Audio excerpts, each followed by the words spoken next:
चलो राजपत्री के अंदर खड़े टीटी बजाओ। खड़े जो भी मुसाफिर आज वापस आता है फांसी को खबर करना। तो अपने खबर कर दो महाराज। चल है पैसे अपने दांत में चलते हैं आप करने की। ठीक है जाइए महाराज। चलो खंड बैठ जाइए महाराज। खबरदार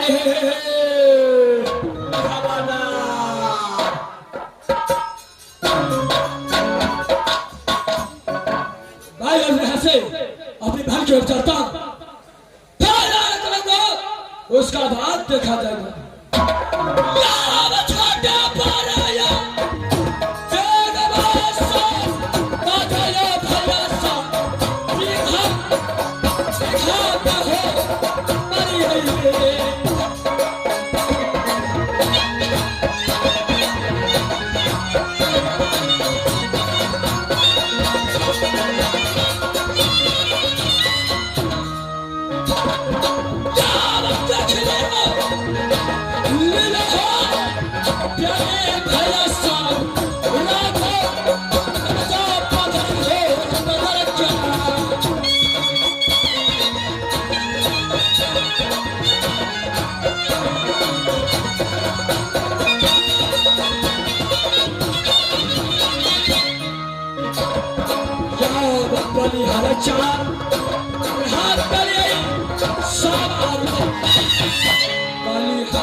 ज्ञान होती है। मेरी माँ ने सोई घर में मेरे नाम कर रखी तो ही सती पनमा। अरे दीदी सुना बे बच्चा में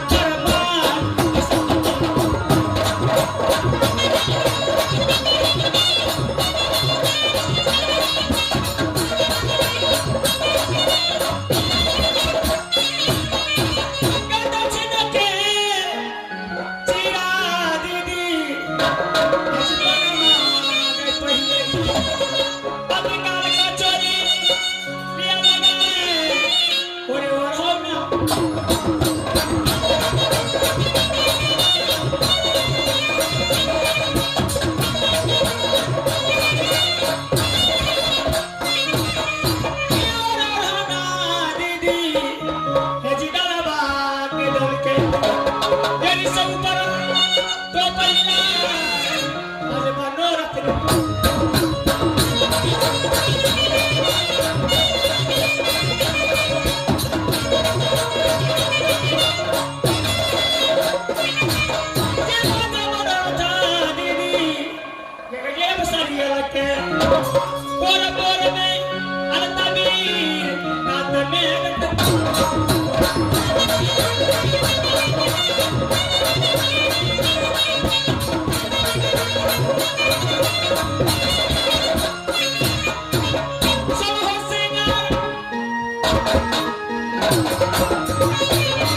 तो सास कहा दे तो ही राज में अब्बा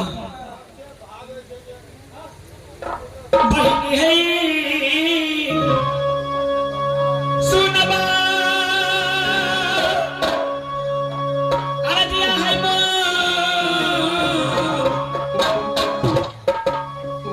गला के छै ससुरबा नमो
सासू जी के नाम पति है सती सोना छोटे ससुर जी के नाम वही जंगी युदन है छोटे सासू जी के नाम सती फूला है और देवा जी के नाम वही इंद्रजीत कुमार है स्वामीनाथ के नाम दुनिया संसार में कैसे सत्य परमात्मा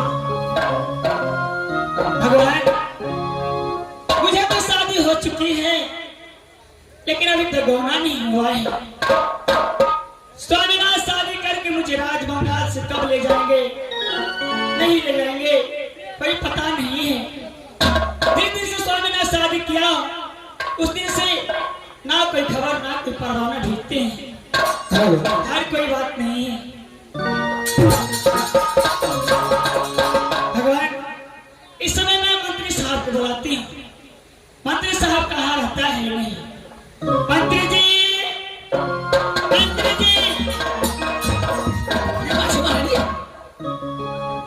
की बात है क्या बोलिए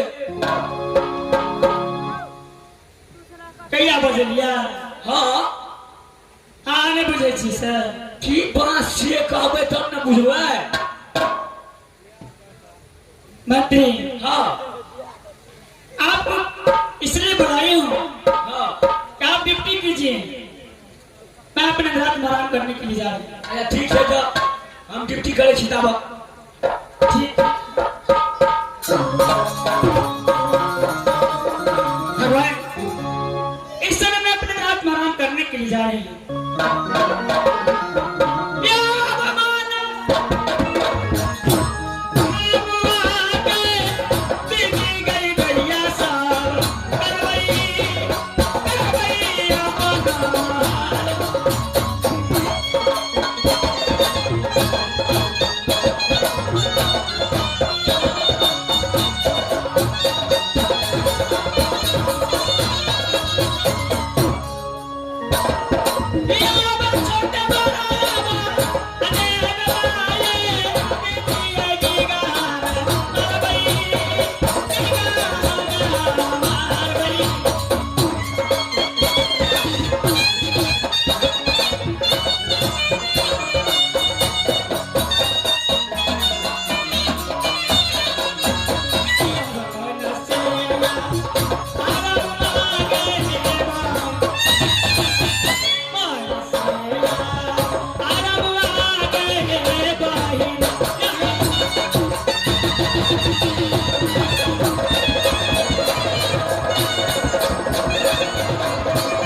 पिताजी के नाम है रजा महिपाल। सती चंपा और बड़े भैया का नाम है राजा मकरंधा।